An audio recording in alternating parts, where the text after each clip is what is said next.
اعوذ باللہ من الشیطان الرجیم بسم اللہ الرحمن الرحیم الحمد للہ رب العالمین والصلاۃ والسلام علی محمد وعلی آلہ وسلم۔ انشاءاللہ آج ہم سورہ ابراہیم کے مطالعے کا آغاز کریں گے۔ یہ ایک مکی صورت ہے، شان نزول کے لحاظ سے 72ویں اور ترتیب قرآنی کے لحاظ سے 14ویں نمبر پر ہے۔ اس کی 52 آیات ہیں جو کہ 7 رکوع پر مشتمل ہیں۔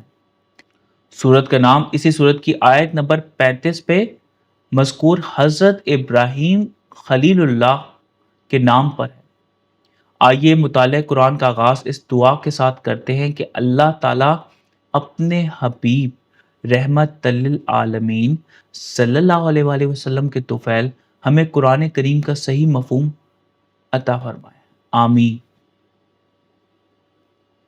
بسم اللہ الرحمن الرحیم الف لام را کتاب انزلناہ الیک لتخرج الناس من الظلمات الی النور۔ الف لام را، یہ کتاب ہم نے نازل کی ہے تمہاری طرف تاکہ آپ نکال لائیں لوگوں کو ظلمات سے نور کی طرف، بِإِذْنِ رَبِّهِمْ إِلَىٰ صِرَاطِ الْعَزِیزِ الْحَمِیدِ، ان کے رب کے اذن سے اس کے راستے کی طرف جو عزت والا ہم کیا ہوا ہے۔ صراطی سرس سے بنا، ہموار اور چوڑا راستہ جو ظاہری اسباب کے ساتھ طے کیا جائے، a path treaded by physical means۔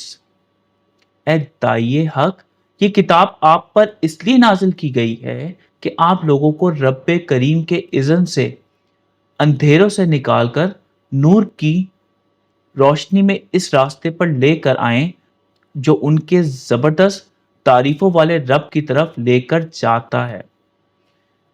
اس راستے کا نام صراط مستقیم ہے۔ یہ وہ راہ ہے جو نبیوں، صدیقین، شہداء اور صالحین کی راہ ہے۔ اسی پر اللہ تعالیٰ اور اس کے حبیب نبی پاک صلی اللہ علیہ وآلہ وسلم ہیں جو لوگوں کو اس راہ پر رہنمائی کر رہے ہیں، اور جو کوئی بھی صدق دل کے ساتھ اللہ تعالیٰ اور نبی پاک صلی اللہ علیہ وآلہ وسلم کی اطاعت کرتے ہوئے اس راہ کو مستقلاً اپنا لیتا ہے تو وہ بھی اسی راہ پر چلنے والے خوش نصیبوں کا ساتھی بن جاتا ہے۔ سورۃ النساء کی آیت نمبر 69 میں ارشاد ہے، اور جو کوئی اطاعت کرتا ہے اللہ تعالیٰ اور اس کے رسول کی تو یہی معیت میں ہوں گے ان کی جن پر انعام فرمایا ہے اللہ تعالیٰ نے انبیاء کرام اور صدیقین اور شہداء اور صالحین سے، اور یہ بہت خوب رفقائے کار ہیں۔ اس آیت میں بِإِذْنِ رَبِّهِمْ کے الفاظ قابل غور ہیں۔ اجازت انہی کو ملتی ہے جو اس راستے پر داخلے کی شرائط پر پورا اترتے ہیں۔ سورۃ الشورى کی آیت نمبر 13 میں ارشاد ہے، اللہ تعالیٰ چن لیتا ہے اپنے لیے جو کوئی چاہتا ہے، اور وہ ہدایت فرماتا ہے اپنی طرف کی جو کوئی اسی کی طرف رجوع کیے رہتا ہے۔ اللہ الذی لہ ما فی السماوات و ما فی الارض، اللہ تعالیٰ وہی جس کا ہے جو کچھ آسمانوں اور زمین میں ہے۔ وَوَيْلٌ لِلْكَافِرِينَ مِنْ عَذَابٍ شدید، اور ویل ہے کافرین کے لیے ایک عذاب شدید سے۔ ویلم ویل سے نکلا، انجام بد، حسرت اور افسوس وہ۔ یہ کتاب خالق کائنات جو کہ آسمان و زمین کی ہر شے کے مالک ہیں، ان کی اپنے حبیب نبی پاک صلی اللہ علیہ وآلہ وسلم کی وسادت سے بھیجی گئی ہے۔ یہ آخری کتاب ہے اور نبی پاک صلی اللہ علیہ وآلہ وسلم خاتم النبیین ہے۔ اس کائنات میں دونوں جہاں کی کامیابی قرآن کریم پر نبی پاک صلی اللہ علیہ وآلہ وسلم کے اسوۃ و حسنہ کے مطابق عمل کرنے میں ہے۔ اب جو کوئی اس حقیقت کا انکار کرتا ہے اور اپنی من مرضی کی راہ پر ہی چلتا رہتا ہے تو اس کی یہ طرز انتہائی قابل افسوس ہے اور اسے اس کے جرم کی پاداش میں شدید عذاب کا سامنا کرنا پڑے گا۔ للذین یستحبون الحیات الدنیا علی الآخرہ، جو محبوب رکھتے ہیں حیات دنیا کو آخرت کی نسبت، وَيَصُدُّونَ عَن سَبِيلِ اللَّهِ وَيَبْغُونَهَا عِوَجًا، اور روکتے ہیں اللہ تعالیٰ کے راستے سے اور تلاش کرتے ہیں اس میں کجی۔ اولئک فی ضلال بعید، یہی ہے بھٹک میں دور کی، عواجن اوج سے نکلا، ٹیڑھ پن، پیش و خم، کروکٹنس۔ لوگوں میں سے جو لوگ پیغام حق پہنچ جانے کے باوجود بھی دنیا کی زندگی کو آخرت پر ترجیح دیتے ہیں، دوسروں کو اس راہ پہ چلنے سے منع کرتے ہیں اور ان کے راستے میں طرح طرح کی رکاوٹ ڈالتے ہیں اور راہ راست کے اندر ٹیڑھ پن تلاش کرتے ہیں اور چاہتے ہیں کہ راستہ ان کی خواہشات کے مطابق ہو جائے، یہ لوگ بھٹک کر اصل راہ سے بہت دور نکل گئے ہیں۔ سورۃ النساء کی آیت نمبر 167 میں ہے، بے شک جو کفر کرتے ہیں اور روکتے ہیں اللہ تعالیٰ کی راہ سے، تحقیق وہ جا بھٹکے دور کی گمراہی میں۔ وما ارسلنا من رسول الا بلسان قومہ لیبین لہم، اور نہیں بھیجا ہم نے کوئی رسول مگر بولتا زبان اپنی قوم کی تاکہ وہ روشن کر دے ان کے لیے۔ فَيُضِلُّ اللَّهُ مَن يَشَاءُ وَيَهْدِي مَن يَشَاءُ، تو بھٹکنے دیتا ہے اللہ تعالی جو کوئی چاہتا ہے اور ہدایت فرماتا ہے جو کوئی چاہتا ہے۔ وَهُوَ الْعَزِيزُ الْحَكِيمُ، اور وہی عزت والا حکمت والا ہے۔ بِلِسَانٍ، لسن سے بنا، بولی، لینگویج۔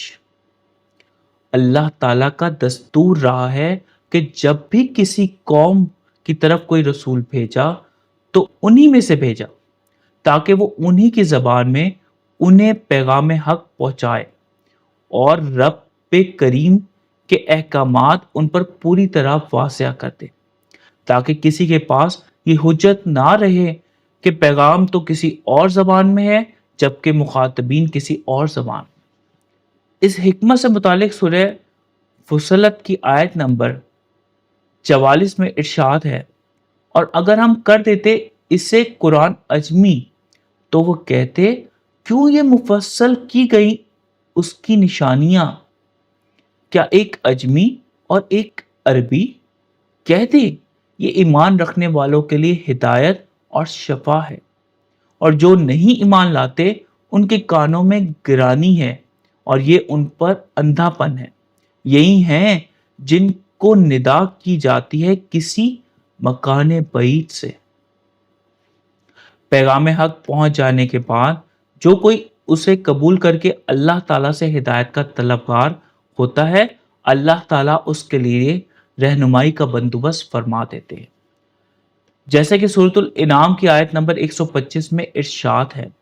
ترجمہ، سو جو کوئی ارادہ کرتا ہے کہ اللہ تعالیٰ اسے ہدایت فرمائے، کھول دیتا ہے اس کا سینہ اسلام کے لیے، اور جو کوئی ارادہ کرتا ہے کہ بھٹکا رہے، کر دیتا ہے اس کا سینہ تنگ، رکا ہوا، جیسے کوئی چرتا ہے آسمان میں، اس طرح کر دیتا ہے اللہ تعالیٰ رزق ان پر جو نہیں ایمان رکھتے۔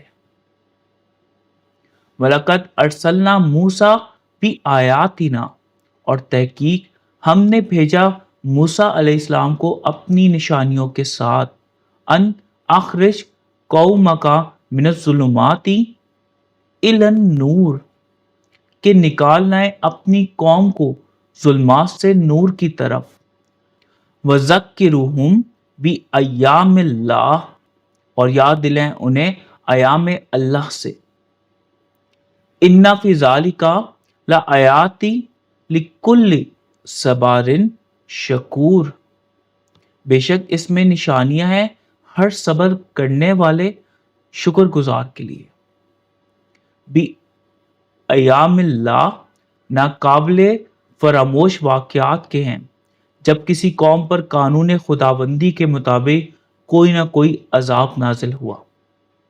حضرت موسیٰ علیہ السلام کو رب کریم نے اپنی نشانیاں دے کر ان کی قوم کی طرف بھیجا تاکہ وہ ان لوگوں کو کفر کے اندھیروں سے نکال کر نور کی روشنی میں لے آئیں۔ قوم موسیٰ کا احوال قرآن کریم میں بہت تفصیل کے ساتھ بیان ہوا ہے، اور کچھ دیگر اقوام بھی۔ ان لوگوں نے اپنے اعمال کی بدولت خوشحال اور بدحالی کے مزے چکھے۔ ان قوموں کے ادوار سبق آموز واقعات ہیں، اور صابر اور شاکر اہل ایمان کے لیے واضح نشانیاں ہیں، جبکہ عقل سے بے بہرا اور اپنی خواہشات کے پیروکار ان نشانیوں کو ٹھکرا کر ناشکری کرتے ہیں۔ سورہ لقمان کی آیت نمبر 32 میں ارشاد ہے، اور نہیں کوئی ٹھکراتا ہماری نشانیوں کو مگر ہر بے وفا اور ناشکر گزار۔ در حقیقت تمام ادوار اور سب ایام اللہ تعالیٰ کے ہی ہیں۔ یوم کی مدت مختلف ہو سکتی ہے، لیکن قانون میں کوئی تبدیلی نہیں ہوتی۔ ہم سب کے لیے نجات ذکر یعنی قرآن کریم سے ہی ممکن ہے۔ قرآن لفظی شکل میں ہے اور یہ ہر لحاظ سے مکمل ہے۔ اس کی نشانیاں ہر طرف پھیلی ہوئی ہیں۔ اصل بات اس کے ساتھ منسلک ہونا ہے، اور یہ صرف عمل سے ہی ممکن ہے، کیونکہ عمل کے بغیر کوئی بھی کام سر انجام نہیں پاتا۔ وَإِذْ قَالَ مُوسَىٰ لِقَوْمِهِ اذْكُرُوا نِعْمَتَ اللَّهِ عَلَيْكُمْ، اور جب فرمایا موسیٰ علیہ السلام نے اپنی قوم سے، یاد کرو اللہ تعالیٰ کے انعامات اپنے اوپر، اِذْ أَنْجَاكُمْ مِنْ آلِ فِرْعَوْنَ يَسُومُونَكُمْ سُوءَ الْعَذَابِ، جب نجات دی اس نے تمہیں آل فرعون سے جو تمہیں تکلیف دیتے برے عذاب سے۔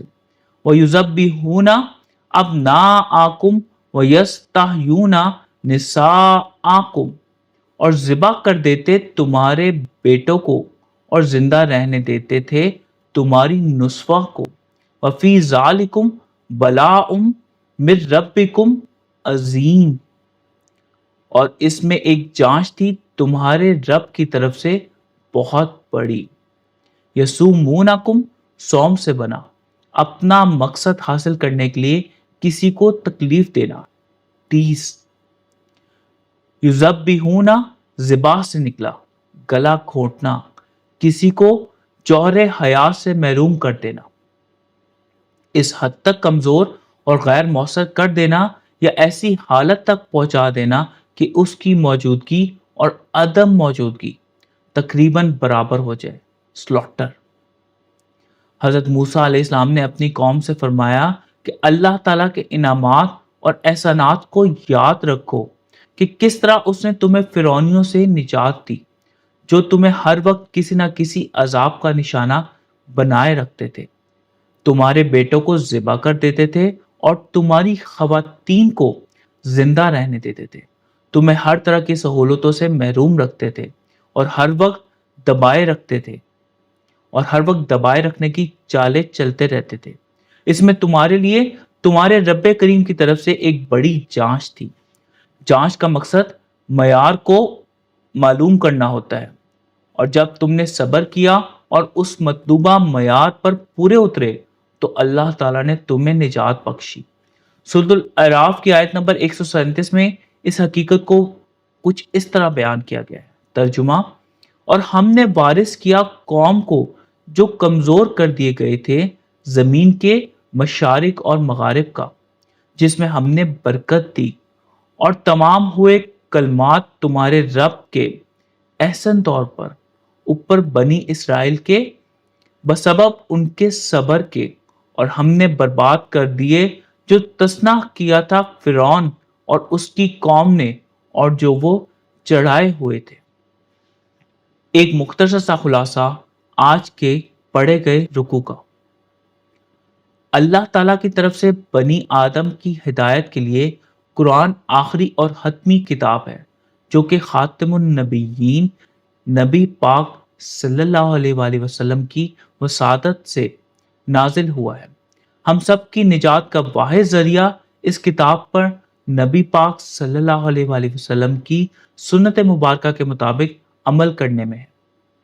جو لوگ تعلیمات قرآنیہ کو پس پشت ڈال کر دنیا کو محبوب رکھتے ہیں، دوسرے لوگوں کو راہ حق سے روکتے ہیں اور دین میں کجی تلاش کرتے ہیں، وہ گمراہی میں بہت دور نکل جاتے ہیں، جبکہ جو لوگ راہ راست کے طالب ہوتے ہیں اللہ تعالیٰ ان کے لیے رہنمائی کا بندوبست فرما دیتے ہیں۔ حضرت موسیٰ علیہ السلام اپنی قوم کی طرف مبعوث ہوئے تھے تاکہ وہ انہیں کفر کے اندھیروں سے نکال کر نور کی روشنی میں لے آئیں۔ آپ نے اپنی قوم کو اللہ تعالیٰ کی نعمتیں یاد رکھنے کی تلقین کی تھی۔ اللہ تعالیٰ ہم سب کو قرآن کو صحیح طور پر سمجھنے اور اس پر نبی پاک صلی اللہ علیہ وآلہ وسلم کی سنت مبارکہ کے مطابق عمل کرنے کی توفیق عنایت فرمائے، آمین۔ صدق اللہ العلی العظیم، صلی اللہ تعالی علی حبیبہ محمد و آلہ وسلم۔